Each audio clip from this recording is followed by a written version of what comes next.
তো গাড়িটাকে ভালো করে ওয়াশ করা হয় না দেখে ভাবছিলাম যে গাড়িটাকে পুজোর আগে ওয়াশ করাবো, তাই নিয়ে এসেছিলাম ব্যারাকপুর কার্সপাতে ওয়াশিং করতে। আর এখানে এসে দেখি ওরা গাড়ির হুইল অ্যালাইনমেন্ট ও ব্যালেন্সিংও করে। তাই ভাবলাম আমার গাড়ির সব কটা চাকা একবার ব্যালেন্সিং করে নিই।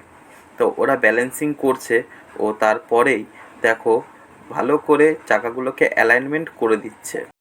তারপরে ওরা গাড়িটাকে রাস্তায় ভালো করে চালিয়ে এসে দেখলো যে অ্যালাইনমেন্টে কোনো সমস্যা আছে কিনা বা রাস্তায় ঠিকঠাক চলছে কিনা গাড়িটা। তো এইবার হচ্ছে ধোয়াধুয়ির পালা, তাই গাড়ির ইঞ্জিনে ভালো করে ওরা হাওয়া স্প্রে করে দিচ্ছে, কারণ ইঞ্জিনে জল মারা যায় না। আর সব কিছু হয়ে যাওয়ার পরে দেখো গাড়িটাকে ভালো করে ফোম মাখিয়ে একদম পুরো রেডি করে দিচ্ছে ওয়াশিংয়ের জন্য। এইবার ভালো করে হাত দিয়ে ঘষে ঘষে গাড়িটাকে পরিষ্কার করছে, আর আমি দাঁড়িয়ে দাঁড়িয়ে দূর থেকে দেখছি ওদের পরিষ্কার করা, কিছু করারও নেই।